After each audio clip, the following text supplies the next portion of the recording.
Then I was telling friends and family about I'm going to hike the Appalachian Trail. I didn't even know what the Appalachian Trail was. I never even heard of it before. But I said yes because I hike Michigan all the time with my backpack. And then I heard it was in Georgia. I'm like, Georgia? Well, great. So I get my friend of mine gave me her backpack, Naomi, one of her backpacks. And he had a bunch at the house. I was trying to figure out up a land. We went on a couple trips hiking overnight with all the gear in our backpacks, but I wanted to make sure my backpack was light. I watched some YouTube videos trying to prepare for the trip, so I wanted to go light, and I knew the crazy eights over here would have everything, so I did go light. I knew that they had Band-Aids, they had everything. Kitchen sink over here. It was the only thing I had trouble with was my clothes, because Michigan's cold and Georgia I thought would be hot, but in the mountains it might get cold, so I didn't know what to bring on for clothes wise. When we started the trail, I did get scared on the way up on, I think it was Springer Mountain. Ursula was driving up this cliff, and we went up, and I was in the very back. I got so scared because it was just like a drop off. Her tires were spinning. I thought, oh God, please let me make it up to the top. Well, we did. We made it up there, and I was just so happy we were safe. Planning and packing, I was just excited about this trip. And the wonderful ladies behind me, I'm so thankful. When we started our trip, there was a lot that happened. I tried to enjoy every moment and the peacefulness of it all. And all the days were really good, but I did have one day that I was a little stressed.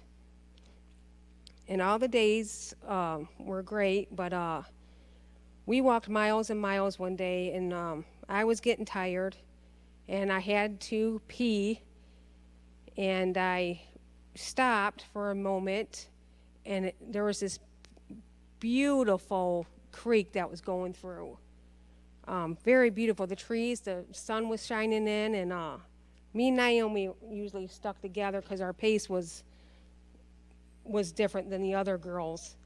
But I was really tired, and I was about ready to cry because I was just overwhelmed with everything. The packing, the setting up, repacking, and it was a lot. But anyway, I took my pack off to go to the bathroom, and she was in front of me, and I yelled after I was done and said, this is great, man, this place is great. We're gonna camp here, right? This is where we're staying.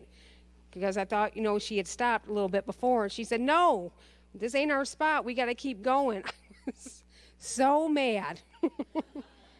And I was cussing in my mind, but I didn't want her to hear me, but I did feel like hitting her with a stick because she kept saying we were almost there.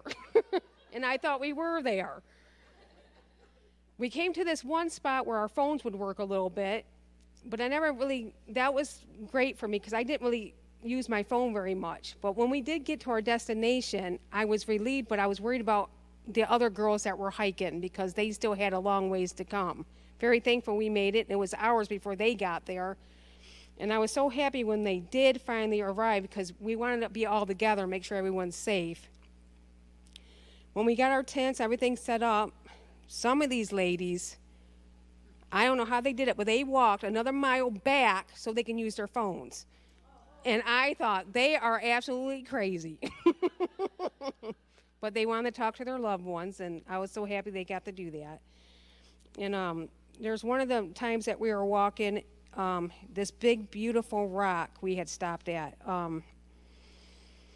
We stayed there for a while, got pictures, and then we waited, and Sasha and Mackenzie and Gabby were behind me and Naomi, and they came, and Mackenzie's really good at taking selfies with her camera. Her camera is really cool. And then we sat there and waited for Crystal and Angie to come. Ursula was already way ahead of us, and we stayed on that mountain, on that top, where you can see the world. It seemed like it was really beautiful.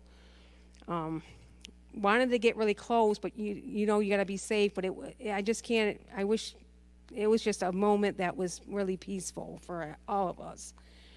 And we tried to stick together as much as we could, but we all have different pace. And there was times that we got to walk with Gabby and Sasha and Mackenzie, and they had their radio going. They had the radio charged all the time. They'd play their music, which was nice, getting the pace going. And but then the last night going to Blood Mountain was really, really awesome. Made it up that. All the girls, like Ursula was saying, they lined all their sleeping bags up. And I'm not afraid of bears, snakes. I hunt. I'm into the outdoors big time, but mice I do not like. I don't want nothing to do with a mouse.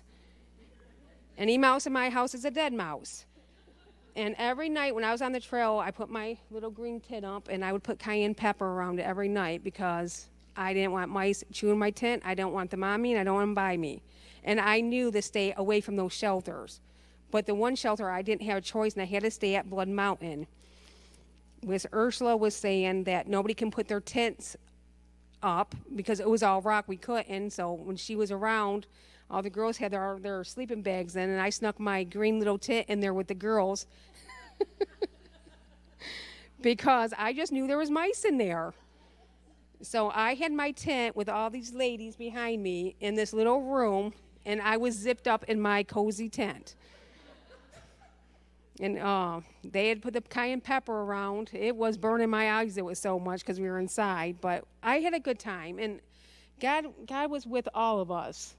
I mean, my friend Naomi over here, she was a good navigator. We go hiking all the time, and she always gets me home safe.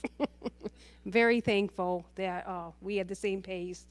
And when I see Crystal and all these girls, no matter if we made it before them or not, you always were sad we all were together again because we didn't want anyone to get hurt. We wanted all to have this wonderful trip. And it was just a blessing. And after we were done at Blood Mountain, walked down, it was all rocks, and it had rained. There was no grass. There was like these big mountains of rocks that you had to steeply just go down to get to the bottom. And I don't know how I didn't fall and break my leg or anything because I fell quite a bit. I even fell one time right on my face, and I had that backpack on, and I had to go to the right, to the left, to the right, and then I had to hop up like this, and I didn't know how I got up with that weight. I think my backpack was probably the lightest. But when we got down Blood Mountain, came to Neil Gap. I believe that's what the town was, Neil Gap, and I think I paid $8 for an $8 shower, and it felt really good. And I was very thankful for that shower, and we had a really good time. And I was so happy that these girls invited me, and it was pretty sweet. And thank you all for coming. We really appreciate it. Thank you. I hope it wasn't too long. Oh, that's good. Okay.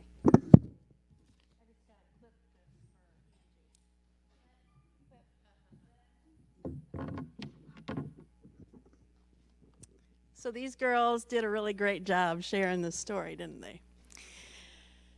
My trail name is Ohana, and I'm Crystal. And nobody gets left behind, right? That was my trail name. Because I was usually at the back of the pack, and nobody was behind me. And for obvious reasons. And now it's my turn to share with you what I thought would bring me peace on the trail. This little device. It's called an InReach Mini. You can pre-program numbers in there, and you can contact your loved ones when you don't have any cell service. And you can contact emergency services, and they can locate you because it has GPS capability. It actually did help us once because we got lost and had to navigate back to where we should be. And do you know what else it can do? It can show you how far you've traveled, how far you have to go yet, the terrain ahead, and all sorts of cool features. Doesn't that seem like it would give you peace? And give your family peace, at least. Angie and I, because we often walk together, would walk for what felt like hours, and it probably was, and then stop and look at this device. And I can't. We would see how far we had traveled. It was a little blip on the map. And we'd see how much farther we had to go. And it was pretty discouraging at times.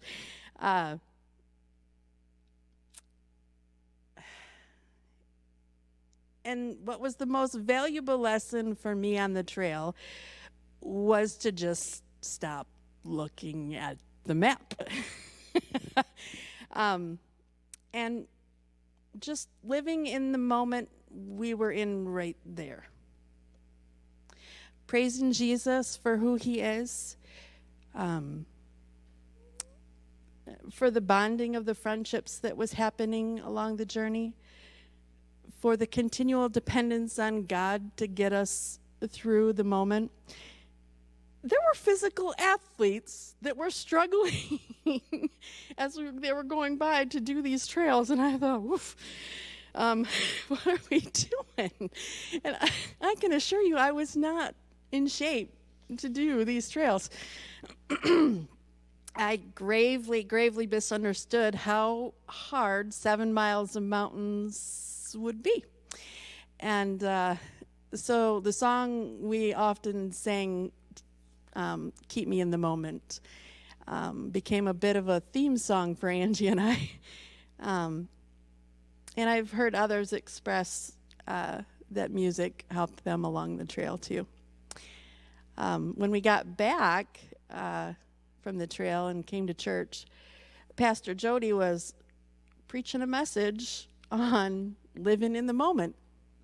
And that was a pretty confirming message to me to try to continue to live out. Do it successfully, but just it kept coming back. And when Diane asked me to plan this event, because she was going to be gone to Africa this time of year, I had no idea what God had planned for me. This year has tested my peace in almost every way possible. Go figure. I started the year with some unpeace in my marriage, and my husband and I started actively working on that. And then my husband's family's health started to rapidly decline, and at one point we had both of my in-laws in the nursing home and my brother-in-law in the hospital all at the same time. There were talks about moving my father-in-law into my home, and I was going to quit my job, and I was going to take care of him, all the while struggling financially because of inflation. Didn't know how quite I was going to get all that done. And in the midst of all of that, I was having trouble in a relationship that in my life that's pretty important to me too. And because my mind was starting to break down, I quit my job, because that'll fix everything.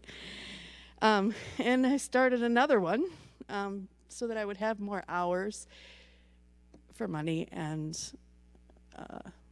to keep my mind a little busier.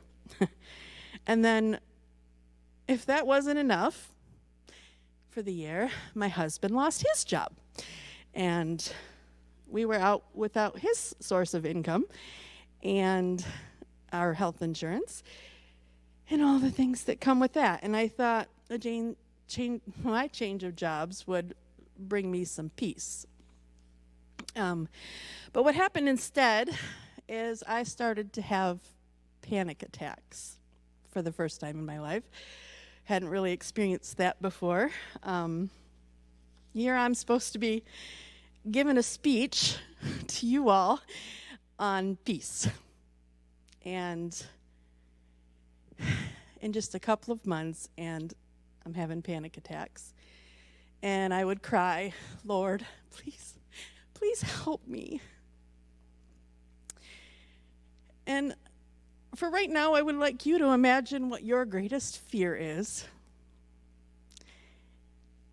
Everyone has them. And I want you to think about what yours is. What would rob you of your peace? What do you imagine would take you out?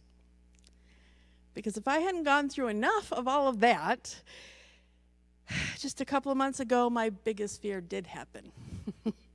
And the thing that crushed my soul and broke my heart into little itty bitty pieces. And I'm not going to share that with you today, but I just want you to know that it happened, and it was incredibly painful, and it robbed my peace. I wept uncontrollably, and I begged God to take this cup from me, and he didn't. Instead, he gave me something. He gave me his peace, the peace that surpasses all understanding. And I can tell you that is the weirdest feeling that I have ever experienced. I don't know if any of you have experienced it, but I can think of only one other time in my life that I received that kind of peace, and it was when a bunch of my close family members had died within a 3-year period, and there were a lot of them. And I became pretty depressed. It was about 14-ish years ago. And I cried out to him, and I started to really seek him. And he gave me that peace. And I knew that he was listening. And this is before I knew there was a God, and I wanted to follow him, but I didn't have a relationship with Jesus. And I was baptized a few months later here in this church, because it is a crazy feeling to have every reason to not be at peace and then to suddenly feel that release. This last time I went into God's presence knowing that peace existed, but not knowing quite how to receive it. I definitely wasn't at peace for a while, and so I spent several hours one day with God, and I didn't leave his presence until he gave it to me. And he did. And then I proceeded to spend more time with him that day in reverence and thanksgiving, because I needed that. Ladies, there's a God, and he is a God who loves you, and he loves you so, so much. And when your heart breaks, and he's close, and he cares, and his perfect love casts out fear. And fear is often at the base of our unsettled peace, isn't it? We carry around these burdens that are much like these backpacks that we would walk around on the trail with 50, 60 pounds on our backs. And when we would get to camp, we would drop those things, and it would be such a relief. It would be such a relief. And even sometimes we had a friend who was stronger than us come back and carry our backpacks for us. And she had put in the training ahead of us. You know, like some of us didn't. She works out, and she walks, and she does the training. And I think that relates to our spiritual lives sometimes too. You got to put in the work. You've got to do something. You've got to pray. You've got to get in the Word. You have to do it. And she was able to run her race and come back and help us with ours. And oh, what a gift friendship is, especially when they're willing to come and help carry your burdens. But if one of you isn't taking it to God and leaving it at His feet, it's still heavy. It's still heavy. And even then, sometimes after we put that backpack of burdens down and we rested in His peace, we pick it back up and we carry it around some more, don't we? I remember the first time Ursula took my backpack from me and I got to walk without it. It actually felt kind of weird and a little bit uncomfortable, and I was a little off balance. And I think sometimes we like to hang on to our pain too, don't we? Maybe it's even a little bit a part of our identity. And the question might be is, do you really want to be well? I didn't want to stand before you today and talk about peace because I didn't feel worthy. But God is good and He is gentle and He loves us more than we can possibly understand. He has been teaching me a lot about peace in light of these panic attacks that I've been having and all the suffering that I've experienced this year. And if you'd ask why, I'd say it's because I'm seeking His wisdom and I've been doing it all year. And I've spent countless hours researching peace. And right now, I'd like to play a little video for you that one of these girls had posted on Facebook, and I found it very fitting for today. So Paula will play that video for us. You eat when you are upset. Upset? I'm not upset. Why makes you think I'm upset? So why are you upset?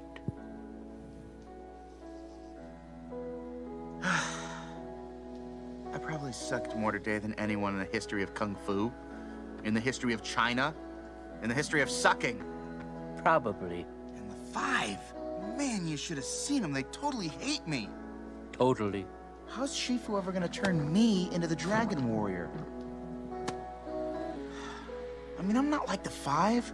I've got no claws, no wings, no venom. Even Mantis has those thingies. Maybe I should just quit and go back to making noodles. Quit, don't quit. Noodles, don't noodles. You are too concerned with what was and what will be. There's a saying. Yesterday is history. Tomorrow is a mystery. But today is a gift. That is why it is called the present.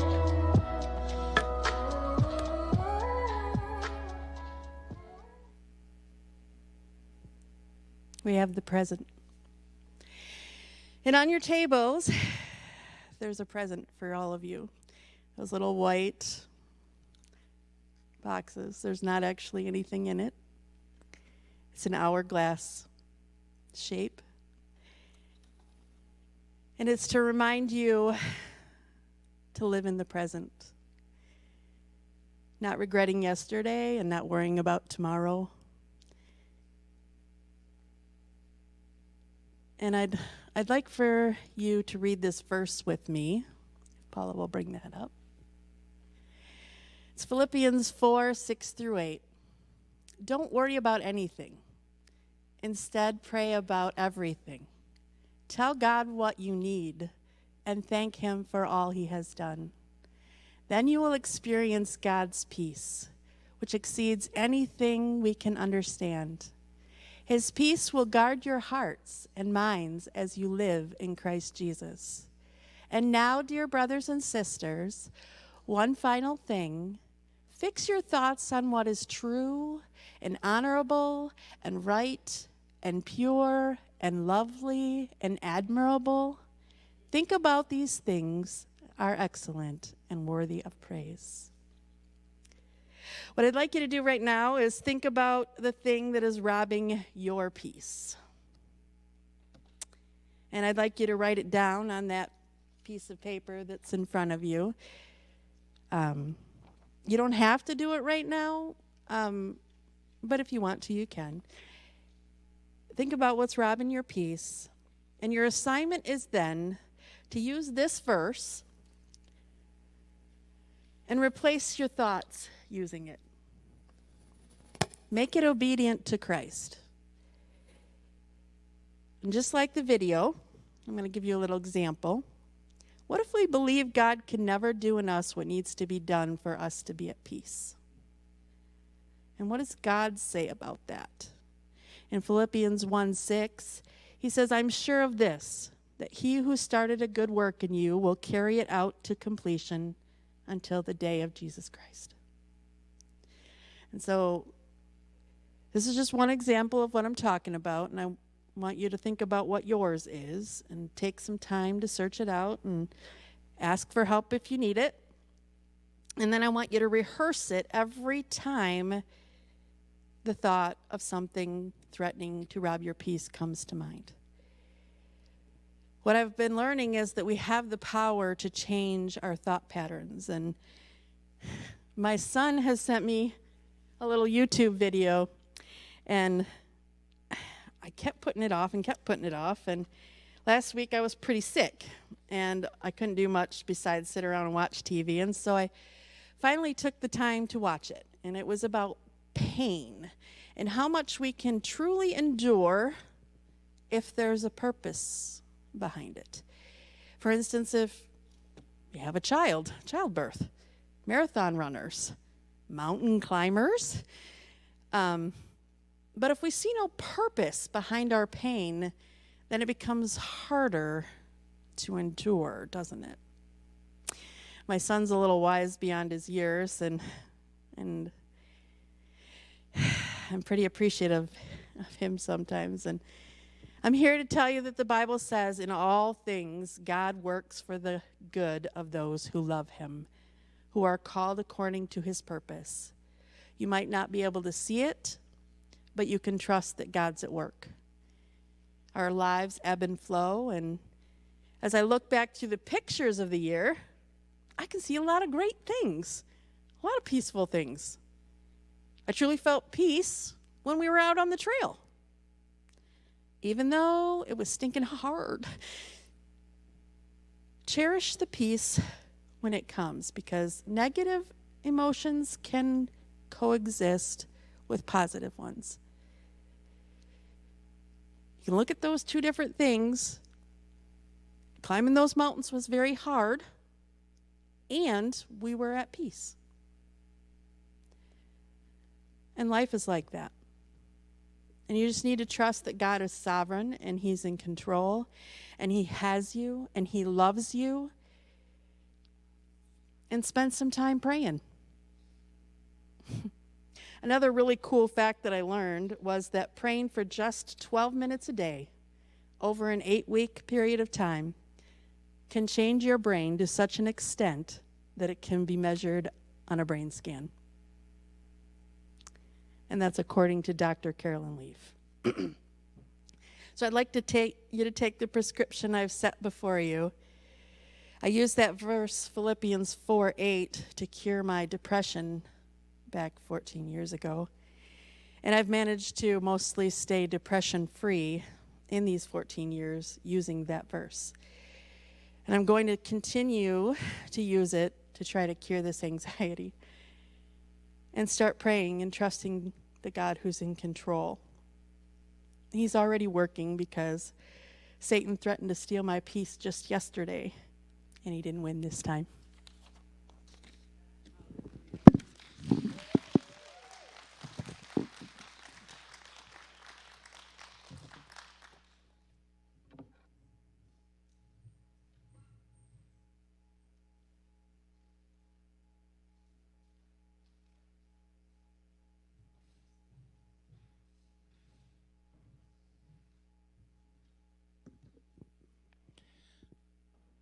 couldn't help but think, and probably you too, that their trail journey is an example of what the church is. We've been given special names, special gifts. They're unique to each of us. We don't have to feel better than or less than anybody else. It's who we are. And those that are on the trail with us love us and want to make sure we all get there. They feel for us when we're having a hard time, when it's harder for us. And we're so thankful when we have one of us come through and say, hey, can I carry your backpack for you? We have names for each other, but God has given us a unique name that He knows. It says, this is who I created you to be. This is who I made you to be, what I made you to do.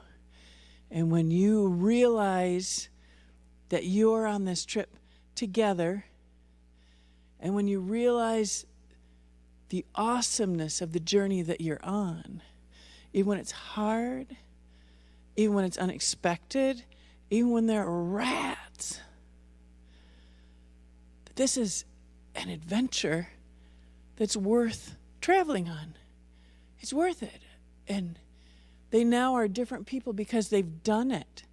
They've done it. They didn't read about it anymore. They didn't talk about it. They didn't watch other videos. They did it. And then, of course, what do they want to do? They want to come back and encourage other people. Do it. Do it. Take the risk. Think about it. Look for it. See where God's calling you.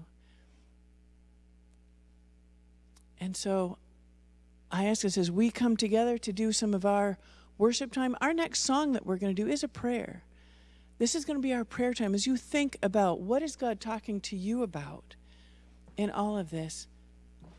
It's between you and Him. And ask that you would take it to heart. If you need to come forward just during the song, you can. After we're done with our program, if you need to continue with prayer, we're going to have a spot over here where it can be quieter for you. We'll have some prayer counselors that would be willing to have that one-on-one with you as we finish up the whole thing. But during this prayer time of singing, just join in and talk to God. Take that next step of faith on there. But let's share also our thankfulness to our crew, our crazy eight, our friends,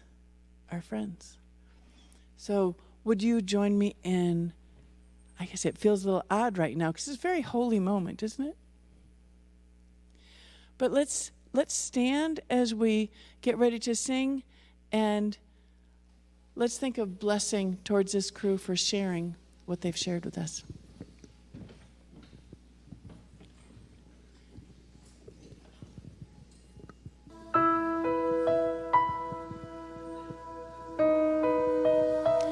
But if from thence you shall seek the Lord your God, you shall find Him,